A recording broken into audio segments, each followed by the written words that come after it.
Swayam Prabha. Digital India. Educated India.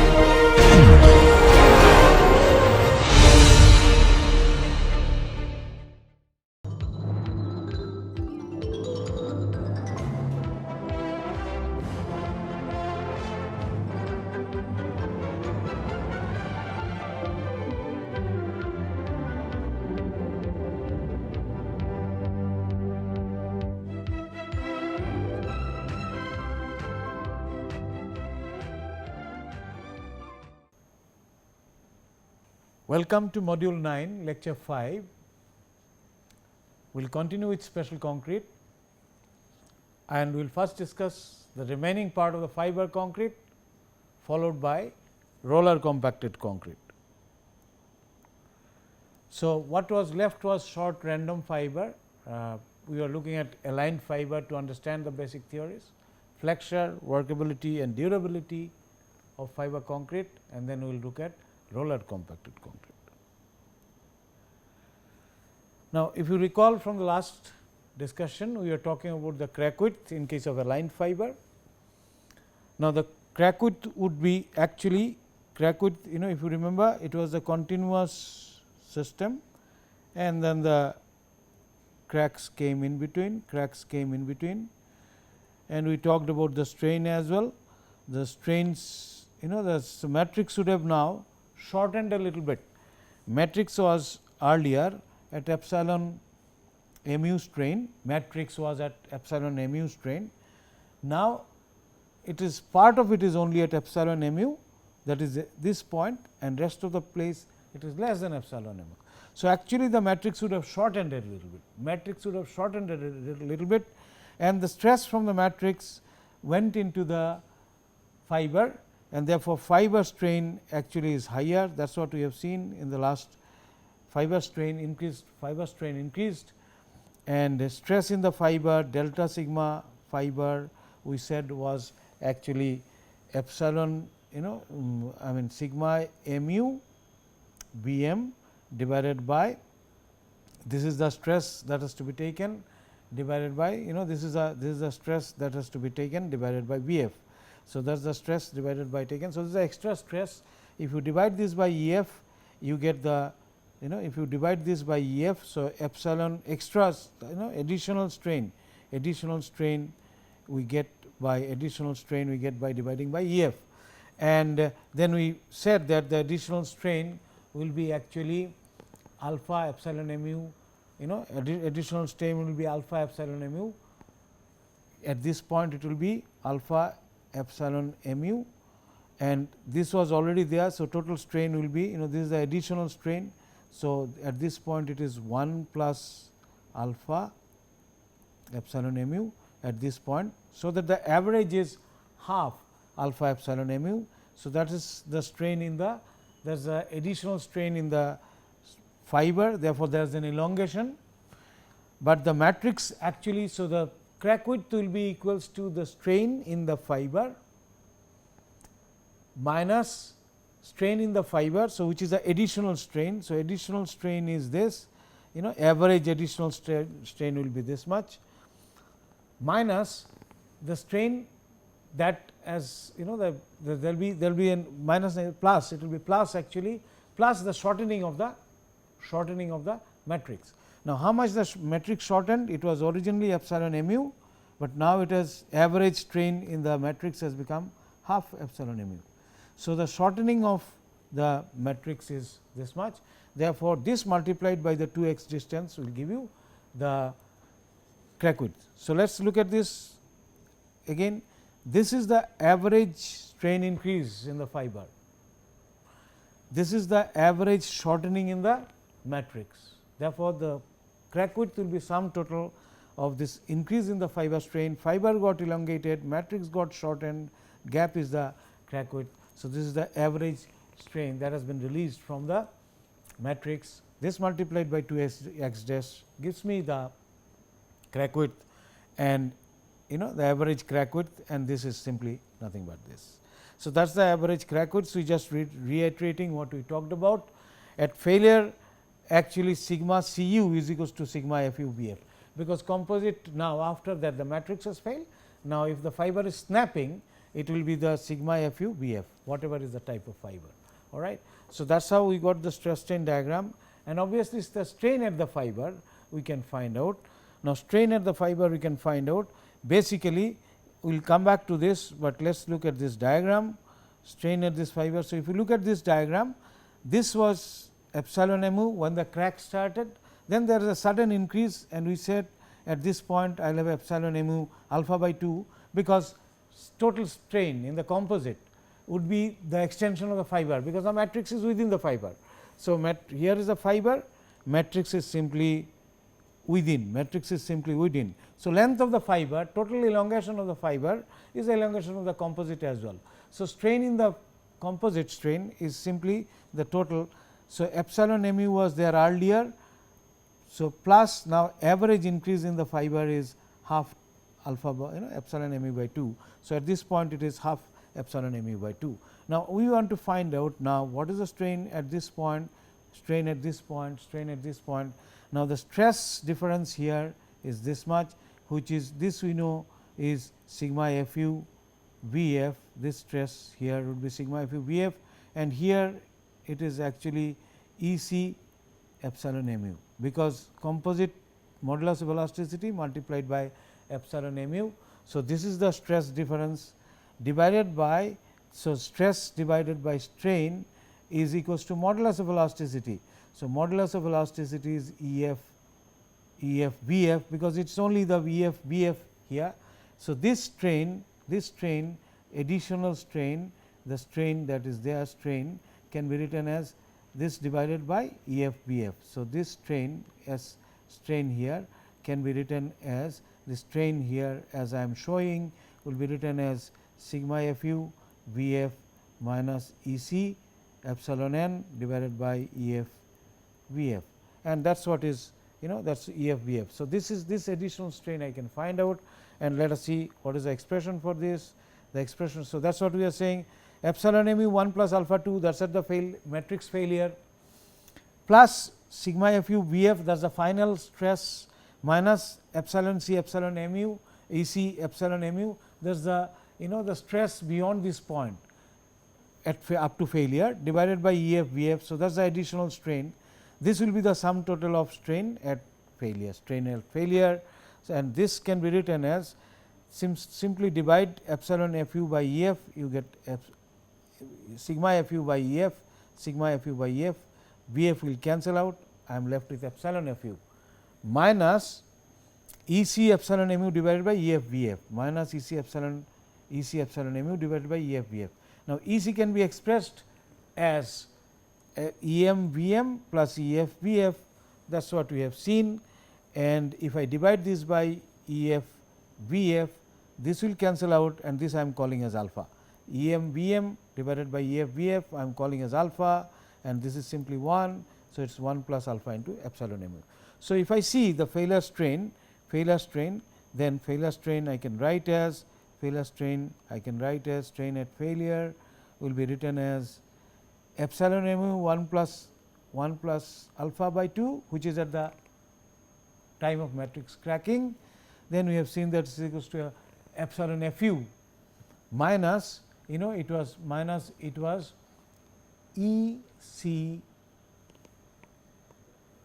Ec epsilon mu divided by Ef Vf, and that we have derived just now as 1 plus alpha into epsilon mu. Therefore, if I do a little bit of algebra out of this, I get epsilon Fu out here, epsilon mu is there everywhere, I get this value.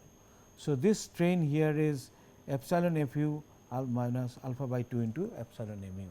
So, that is the failure strain, but this is for an ideal sort of a fiber which will have strain enhancement.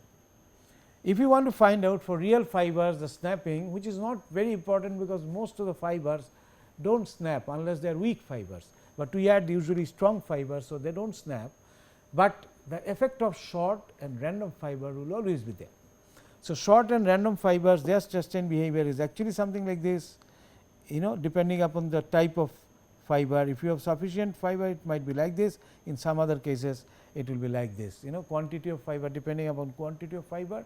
So, it would be either of this kind or of this kind. For example, steel fiber concrete, it might behave like this. It may not show strength enhancement, but it would show a lot of deformation beyond this, because the fibers can still, after cracking, fibers can still withstand the load to a lower level, but a lot of deformation it will show. So, that is how you get pseudo ductility even in real fibers. All this formulae you want to get for real fiber, then you have to modify them as far as strength part is concerned by putting in this orientation and length efficiency factor, which you have done earlier. So, you have just looked into the crack width for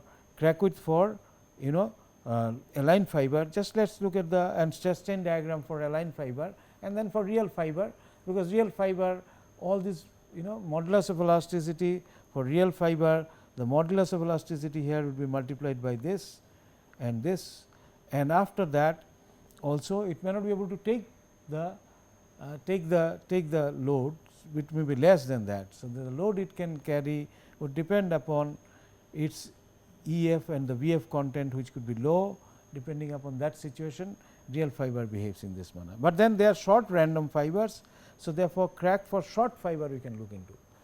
So, let us say x d is the length required to transfer load sigma m V m per unit area of composite to the fiber, right. So, 2 x d is the crack spacing, that is what we have seen actually, but when you have short fiber, what will happen? One side you may have some length, another side you may have full transfer. In one side you may have full transfer like this, full transfer. One side you may have full transfer like this, because it would not be 50-50 divided in both the direction. It will be it will be divided. So, sigma fu might attain here, sigma fu, but this side it may not attain. So, one side you will have length, because it is unlikely to be even if you have sufficient length, let us say L c to L c, critical length, if you have critical lengths also, but then it is very unlikely that both sides it will be 50-50. Only one side it will have part development strength, development length will not be full. On this side you may have development length plus more. So, therefore, the effective number of fibers one can modify. We had effective number of fibers earlier, n equals to V f divided by pi r square, but now this will get modified by a factor. I can multiply it by a factor, multiply by a factor such that if it is full fiber effective, then this factor is 1, but if it is only part of the fiber effective, then I can take it something like this. I can take it something like this. So, what we are saying, twice pi r tau x d is the length required to transfer full load, which we have discussed earlier, which we have said earlier, it is required to transfer the full load, all right. And this is the n fiber if it was aligned fiber. Now, the number of fiber that will be effective in transferring full load will be 1 minus twice x d divided by L. So, L is greater than twice x d, L is greater than twice x d. So, this fraction, this fraction, if it is 1, then there will be no fiber effective, because it will not be, only a small fraction will be effective, because if it is just L c, one side you will have this, there will be not a single fiber will be actually effective to transfer full length on both the sides. No, because it will be just within the space. So, if this is bigger, then a fraction of it will be effective in transferring on both the sides, and the remaining fraction, that is 2 x d by L, again multiplied by L, they will be transferring partly. So, what you are doing here, you assume that they will be either transferring 0 or full length, therefore, you take the average. So, x d by 2 you take. Here it is n is the number of fiber for aligned situation, that is V f divided by pi r square. If this the amount of fiber which will be able to transfer the load on both the sides fully is given by 1 minus 2 x d by L. Remaining 2 x d by L will be able to transfer only half on an average. Remaining number of fiber will be able to transfer, because they will either transfer 0 or they will transfer full length. So, we can take half length x d, and therefore, this is the bond, this should be, must be equals to sigma mu v m, because that is the force that can be sigma mu. This gives us the length, actually gives us an expression for length, which will give us this, because we have earlier done simply twice pi r tau x n, x to x dash we wrote, and n is equals to this, but now we are writing the same thing with x d as a new terminology, using the same thing sigma mu v m. So, this will be an equation, and this, from this equation, if I try to arrive at x d, because it will be a quadratic equation in x d and x d here. So, x d square. So, x d can be written as something like this, So, x d can be, it will be, it is a quadratic equation written something of this form. So, where x dash stands for a line fiber situation, for x dash we have found out for a line fiber. So, one can write x d will be a function of x d by L. How much is the x d? Gap, the x d is just half spacing between the cracks divided by L. So, that is how you can find out. So, it is a quadratic equation, and x d can be obtained in this manner for L x dash etcetera, etcetera. So, it is a quadratic equation, and x dash can be obtained in this manner, where L is the length of fiber, x dash is for a line fiber, and you can obtain in this manner. So, if you plot it against, if you plot it L by d against x d by x dash, so when if you plot it, actually you will get a curve like this, it will get a curve like this. So, it will depend upon L by d, because this was a function of L by d, there is a relationship between diameter of the r, the r is coming in here, there is a relationship between r. So, as your L by r increases, this changes, and you can plot it in this manner depending upon L by r. So, as L by r increases, L is the length, by r increases, this is x d by x dash changes in this manner. So, this is the behavior of short fiber, and in such case sigma C u will be length efficiency factor, sigma f u b f if they are aligned, and if they are not aligned, then this will be your for randomly oriented, both these efficiency factor must be taken into account, sigma f u b f, that is what you should be taken into account, the composite strength. So, the composite ultimate strength will be given by this. Failure, at failure it will be epsilon mu. Now, if it is less than, if this is less than E c, composite E c into epsilon mu, then you will find there is the behavior is like this, rather than an enhancement, you get behavior like this. If this value is less than E c m c, you find the strength would actually reduce, but deformation it can continue, because it will not splinter out, the fibers will hold it, the crack width will be initially restricted, there will be large number of cracks with small widths and number of them. So, this will be the ultimate strength. So, this will happen when fiber is snapping, but in reality fiber do not snap, because short fibers they do not really snap, and they actually fail by pull out. So, we will come to that. So, number of fibers approximately one can take it as short fiber b by pi r square for 1 d aligned, 2 by pi b f by pi r square in 2 d random, and number of fibers in 3 d random one can take approximately from effective number of fibers in 3 d random orientation, this one can take. We have written b f divided by pi r square for aligned fiber. Then we have seen if they are short, they will not be effective, but we have not talked about the number of fibers. We said the effective fiber which will be taking the load for calculating the crack width, but this is what one can assume roughly the number of fibers. It will be half the number of fiber in 3 d random, number of fibers along the direction of the load is given by this effective number of fibers. So, I said that short fiber usually fall by pull out, because the fibers are strong. So, before they can snap, which we have shown earlier, we have given the formula for snapping, nu L nu 0 into sigma f u b f, but that rarely occurs, instead they pull out. And if they pull out, what happens is, supposing there is a crack, So, some fibers, this is your direction of the load, this is the crack direction of the load. So, this is the n number of fibers. Just now we have shown the effective number of fibers in a given direction, in the direction of the load. For 1D we said it is B f by pi r square, for 2D it is pi by 2 B f by pi r square, and for 3D random it is 1/2 pi B f by pi r square. Just now we have seen.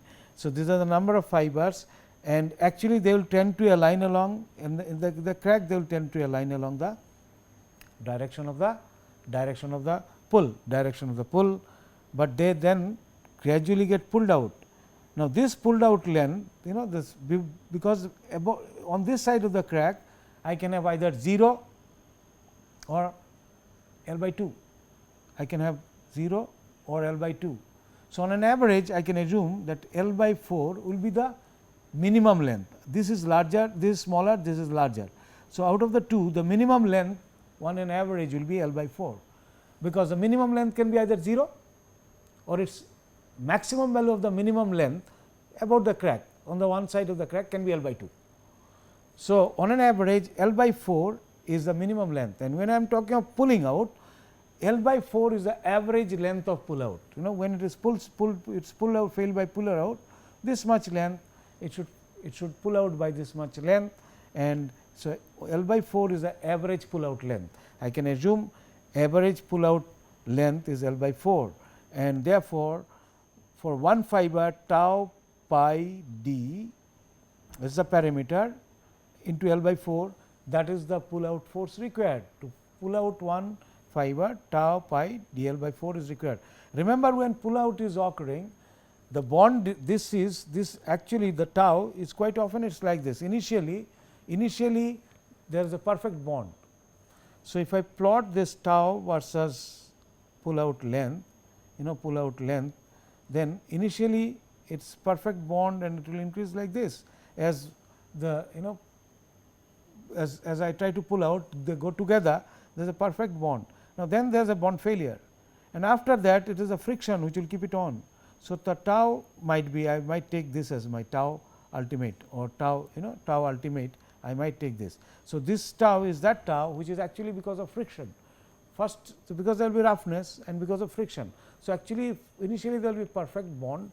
Once the crack has occurred, actually there is some amount of pull out, and this failure might have occurred, but beyond that I will have still bond available and pull out would be there. So, I take this value which is the lower value as the value for bond out, pull out strength or bond strength for pull out. So, tau pi d into L by 4 is the force required to pull out one fiber, and for n fibers I will require n tau pi d into L by 4. So, this is my sigma cu. So, all the fibers you have to pull out, this will be my sigma cu. Now, n is the effective number of fibers, it will depend upon type of alignment I have. So, n is the effective number of fibers. So, therefore, it will be sigma for the fiber pull out force we have seen, sigma cu composite is like that. So, B 4 B f tau pi d L over by 4 pi, I get the sigma f, the stress in the fiber. So, stress in the fiber corresponding to the pull out is basically sigma f B f and B f divided by 4 pi r square or pi d square by 4. So, sigma f B f is the stress, and I said it is n tau pi d L by 4. It was n tau pi d L by 4, because tau pi d into L by 4 is the force for 1, and this can be written as V f by pi r square or pi d square by 4. So, I write 4, this n can be written like this for aligned fiber situation, pi d L by 4. So, if it is aligned fiber situation, this pi will cancel out with this, d will cancel out with this, and I will be left with B f will cancel out from this side. So, I will be left with sigma f is equals to tau L divided by d. So, stress at the pull out is sigma f pi L by d, sigma pi f pi L by d, right. So, stress at the pull out is this. So, sigma cu Therefore, composite stress the composite strength can be written in terms of sigma f into V f, and the stress in the composite is V f tau L by d, because sigma f is this for 1D aligned. For 2D aligned, V f is for it is all aligned fiber, I mean sorry, this is the effective number of fibers is this. So, sigma f stress in one fiber is this, and for all the fiber 2D random and 3D random, sigma cu can be written like this. So, when you have fiber snapping, the force, the tensile strength of the composite will be governed by the pull out force, because this is the tensile force in the fiber. The matrix has already failed, the matrix has cracked, and after that the pull out is occurring, and this is the stress that the fiber can withstand now, that is limited by this the pull out force. So, pull out force in one fiber is this for effective number of fibers. So, for 3D random it is half V f tau L by d, that is the composite strength, because the pull out will govern, although a sigma f u has not reached, sigma f is governed by the pull out force, because it will pull out, and the stress that is attained, that is the stress the composite can take it multiplied by V f. So, that is how we find out the pull out force. So, this is all in axial situation. This is all in axial situation. When I have a direct tension, all this has occurred. Now, let us look at the flexure. How does it behave in flexure? So, if you look at the stress strain diagram, let us say just before that, let me look at the stress strain diagram, then this could be my E c, E c, then there may be at the crack it will look like this. When occurring pull out is occurring, then there is an increase, and after that it could be half V f tau L divided by d, tau L divided by d if it is 3D random, and if this value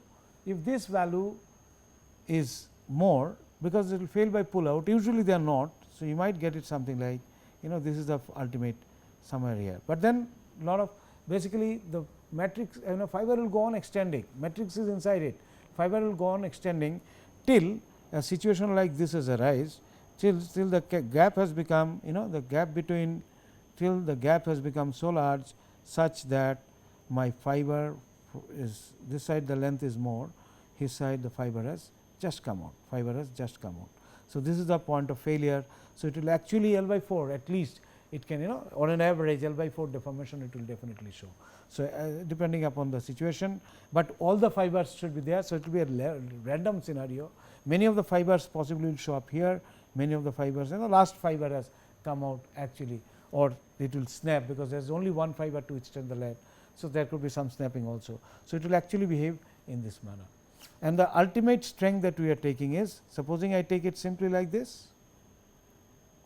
So, stress strain behavior, neglecting idealizing it something like this, this will be simply sigma f V f, which will be equals to half V f tau L by d. So, I can safely assume a long deformation, long extension with this kind of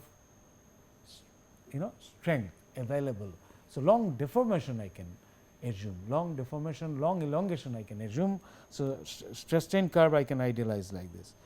Now, in flexure we are talking of improvement of the matrix itself, that is why we are talking of modulus of rupture.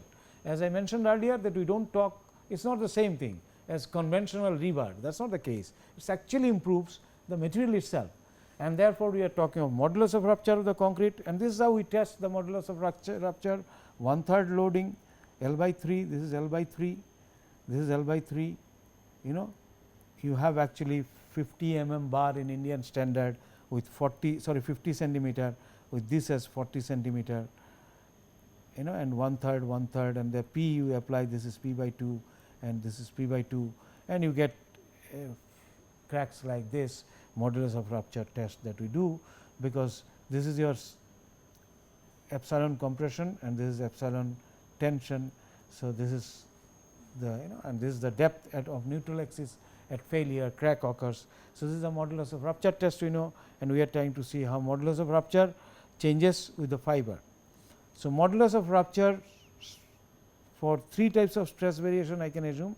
I said that I can assume simply this type of stress variation. Compression stress variation will be like this, tension in this zone. So, lower strength, actually strength is reduced significantly.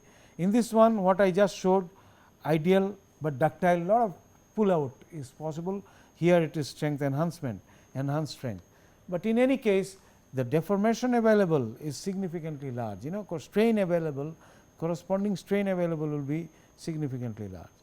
So, strain available is, so moment of resistance for no fiber reinforcement, just so what is available is the strain available will be large, that is what we will see.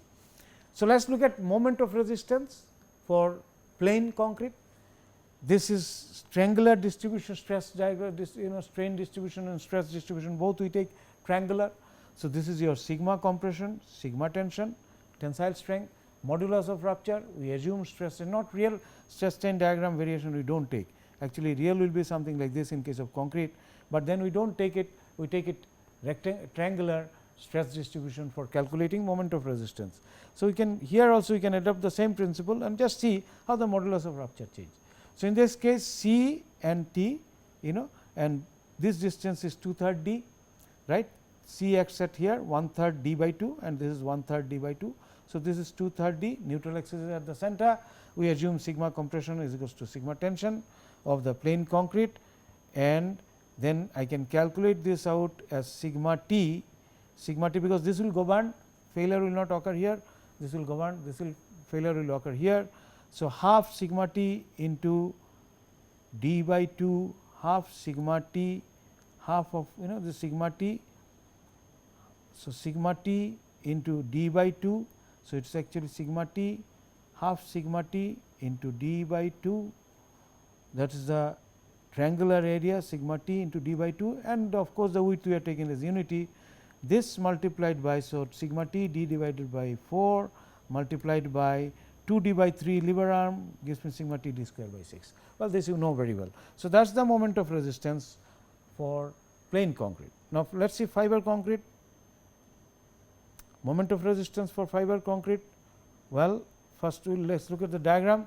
Now, what we said was the strain will be very, very large. In fact, the strain diagram, if I plot it, it will be very, very large here, large strain diagram.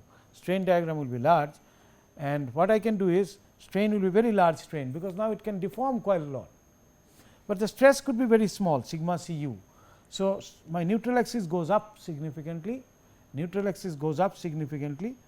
and I can now calculate out the moment of resistance. So, neutral axis strain would be very, very large, because it can now deform quite a bit, So, correspondingly neutral axis will go up, there will be a lot of rotation available, because the crack will not simply open up, the fibers will restrain the crack opening, and therefore, it is actually will ensure that there is a lot of deformation prior to failure, pseudo ductility, and my this the stress block in the tension zone will be something like this, assuming this is the smallest one, sigma Cu, the least value, as I showed you, idealized one, and approximately one can take this as d by 4, because d by 2 it was, now I take it to be d by 4 at failure, strain has increased at the bottom, strain has increased so much, d by 4. So, therefore, this is d by 4. So, this is 3/4 d. So, if it is 3/4 d, this is sigma Cu into 3/4 d, 3 by 4 d, that is what I am doing. And how much is this distance? This is simply, this distance is 3 by 8 d, this is 3 by 8 d, and this distance is actually in a triangle, this is the center point of the triangle. So, this was my 1/3 d, this is 2/3 d. So, 2/3 d by 4. So, if I d by 4. So, if I add this up, 1 by 6 d plus this is 1 by 6 d plus 3 by 8 d. So, this will be actually 24, and 6 is 4, 8 is 3, right. So, 9 plus 4 is 13 by 24 d. This will be 6, this will be 6 4s are 24, and 8 3 is 24, therefore 9 plus that makes it this. So, 13 by 4 d, and this will turn out to be sigma C u 13 by the 4 is there, So, sigma C u 13 by 24. If I calculate out how much this is comes to sigma C u 32, this is not 30, this is 32, this is 32, please correct it, this will be 32.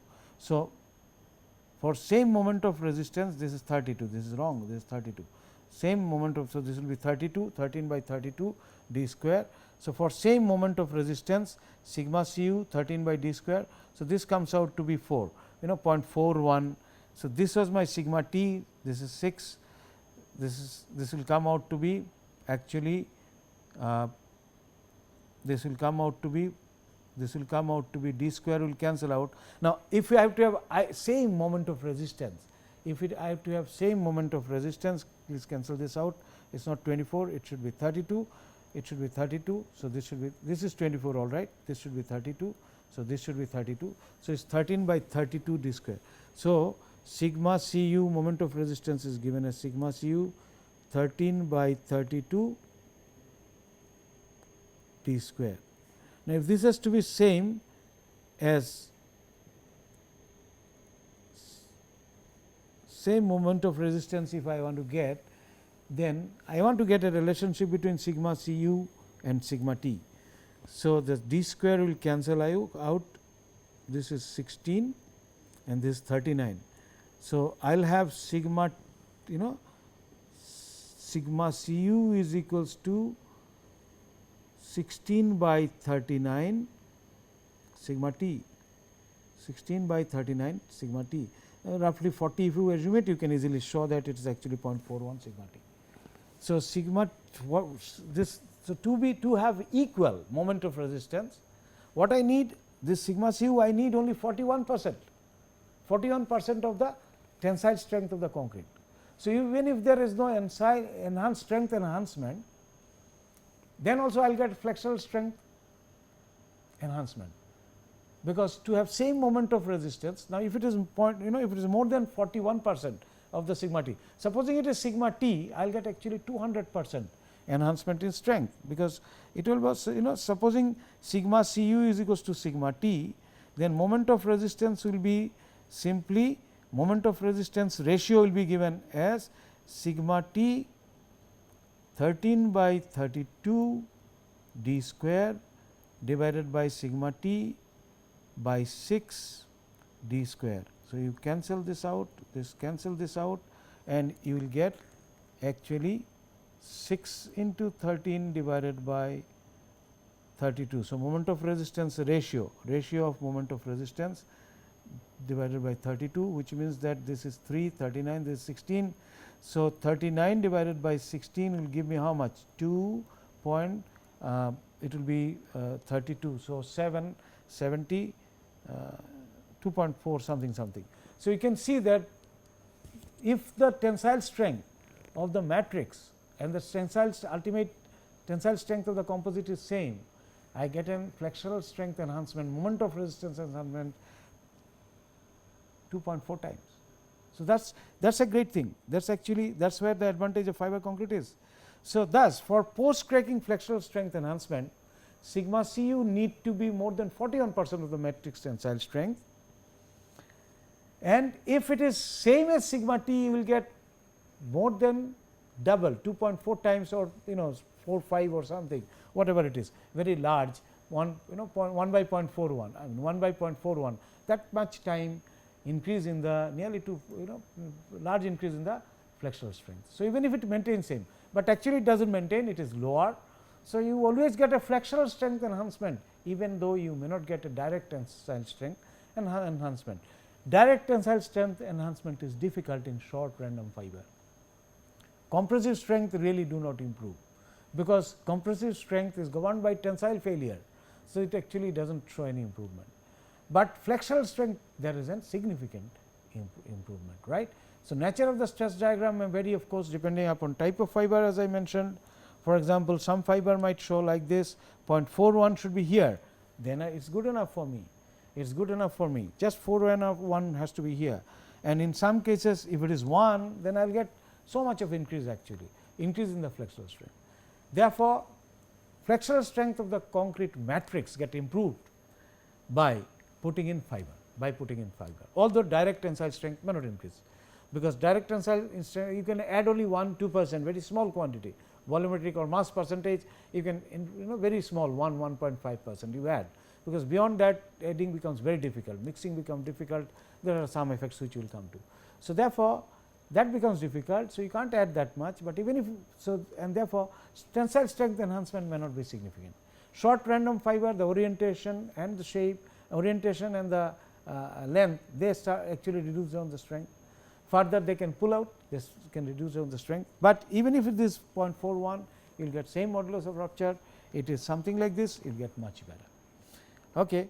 So, that is the basic understanding of why flexural strength is enhanced in fiber reinforced concrete. MR of fiber concrete comparison, if you see, this is what I was just telling you. Now, to prevent compressive failure, this already I have told you that it is 2 point something, 39 by 16 times. So, to prevent of course compressive failure, the other criteria, composite should not fail in compression. So, if it is, if should not fail in compression. So, what is the compression load? This is sigma compression, this is L d by 4. So, this is half d by 4 into sigma compression, that is the stress block, right. That must be equals to the tensile, failure occurs by this. So, at failure sigma compression will be this much, at failure the compression will be this much, at failure compression will be this much, compression will be this much. So, under this condition sigma compressive should be more than 6 times the, if you calculate this out, 4, this is 2. So, it is C. So, sigma CU, sigma C comp by sigma CU will be given as 6. So, it should be greater than 6. The the compressive strength should be greater than 6 times greater than sigma CU, otherwise there could be failure, otherwise there could be failure. But normally this occurs, because we have seen earlier that it could be 8 times easily. So, therefore, this occurs. So, this is a prevent compressive failure, this ratio must be maintained. This ratio must be maintained, right. So, this ratio must be maintained. So, what we have seen so far? We have seen so far that tensile strength enhancement may not be significant, flexural strength enhancement is significant, crack arrestation do occur, and we get pseudoductility, all these properties enhancement we have seen. Let us see what are the type of matrices we use. Well, high strength concrete, normal strength concrete, these are the matrix we can use, but slightly you have to define the mixed design differently. In fact, you can use microfiber, engineered cement composite, which I am not discussing in a big way, engineered cement composite.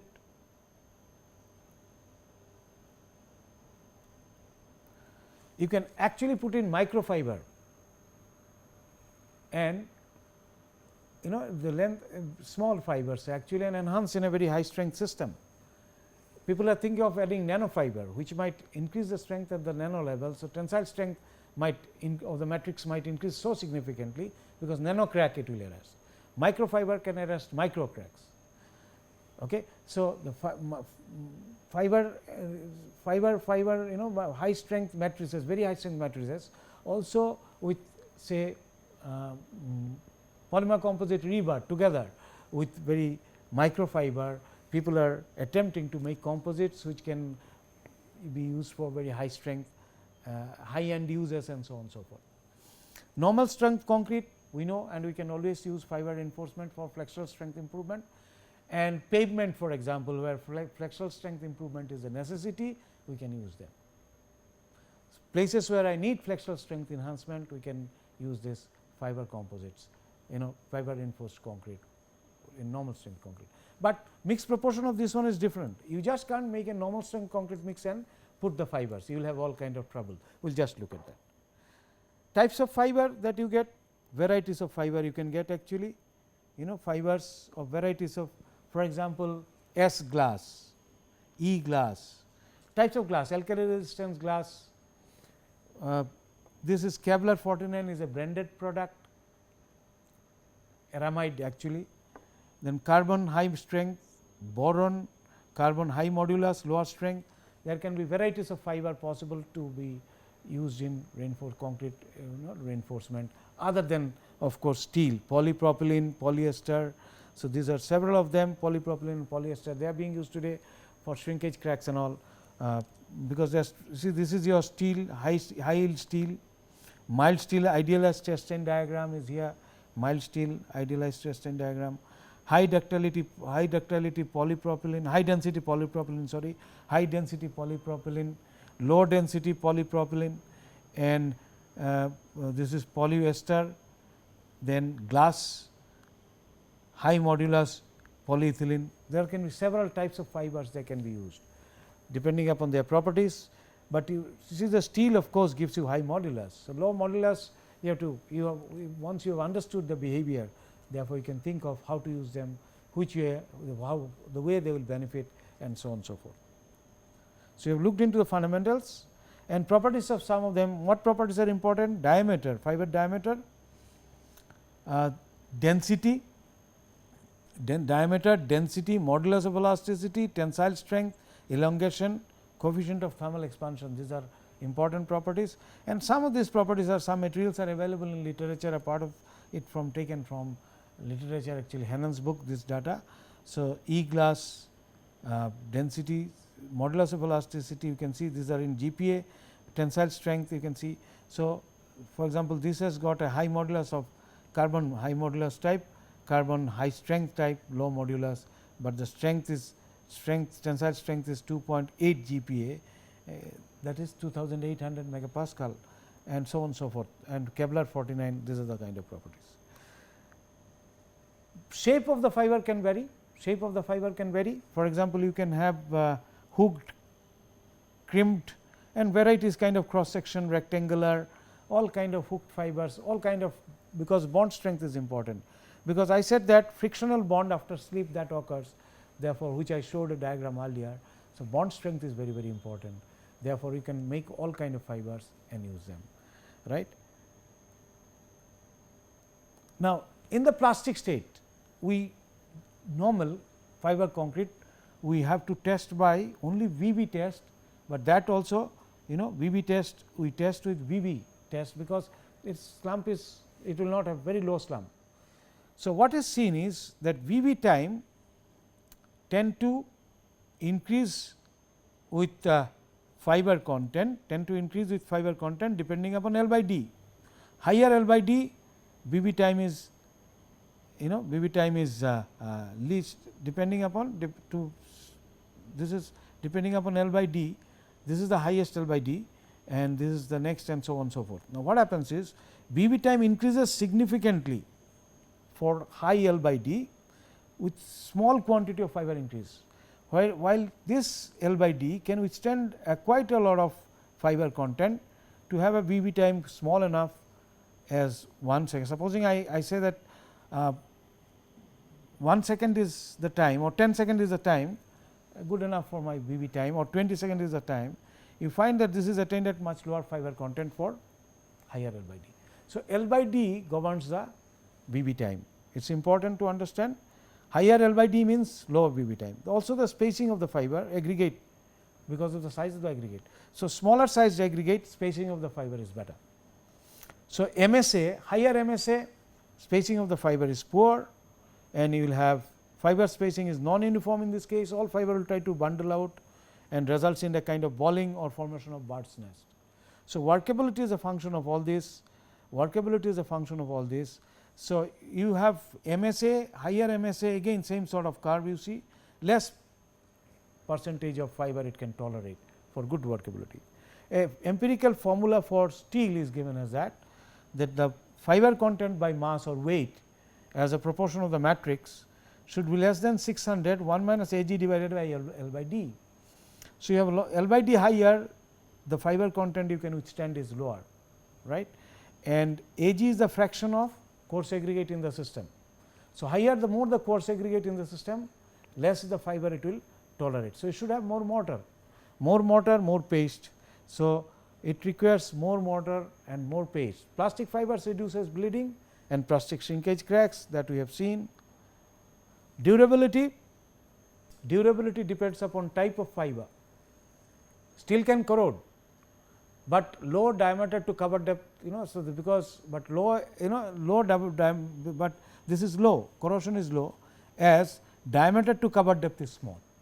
We have very small diameter, cover depth still is large, very large, and therefore, it is small. So, plastic fibers are also inert, they do not corrode.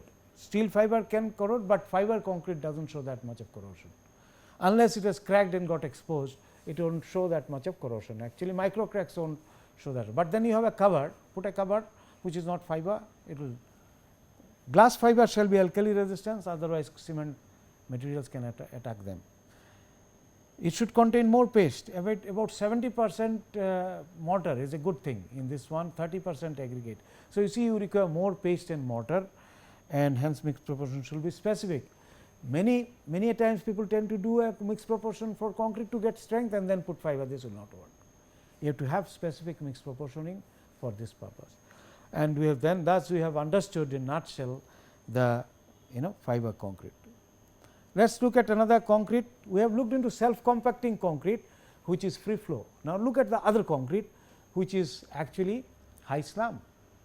So, it has got very low consistency represented by no slump condition, 0 slump condition. This is called roller compacted concrete, placed by asphalt paver in pavement and compacted by high density vibratory roller used in earth or rock fill construction. So, in case of pavement, you can put it by asphalt paver type of thing. In case of course, mass concrete, you have to carry it by truck, non agitating truck generally, and segregation of course, is an issue then, but used finally compacted by vibratory roller. So, it has to be dry, absolutely dry, 0 slump. Compaction of water content governs the strength. So, therefore, it is a compaction and the amount of water content, you are treating it like soil. So, water cement ratio is not the issue here, but compaction and water content is the issue. Shall be dry enough to support roller and wet enough to have uniform distribution of paste. So, that is the basic idea. You have paste distribution well, sufficient paste and well distribution of paste, just wet enough to get maximum compaction, and but it should be dry enough to support the roller. PB apparatus with load on top is what we use. With the surcharge you used, and its MSA can be 75 to 100 mm for testing the workability. We will come to that a little bit.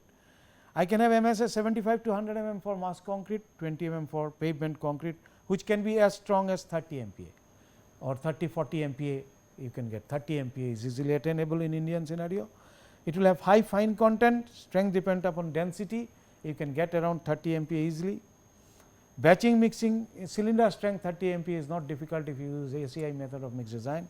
Batching and mixing is same as that of normal concrete or mass concrete for mass concrete, and then segregation problem is there if you are taking it by trap. It is placed in layers of 20 to 30 centimeter and spreaded. It is spreaded with spreaders. It is generally spreaded with spreaders, spreaded with spreader. So, cylindrical surcharge could be of this kind for pavement concrete, typical BB test, and you put a surcharge here. So, this is your surcharge are here. These are the surcharge. Let me use red color. These are the surcharge, additional surcharge you put, do the BB test. ASTM 1170 gives you the idea.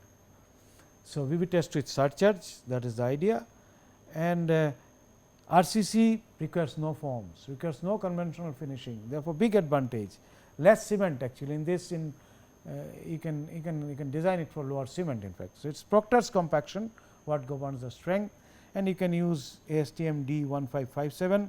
Selected combined aggregate proportion, packing density is important here. You pack the aggregate pretty well, so that paste content is reduced.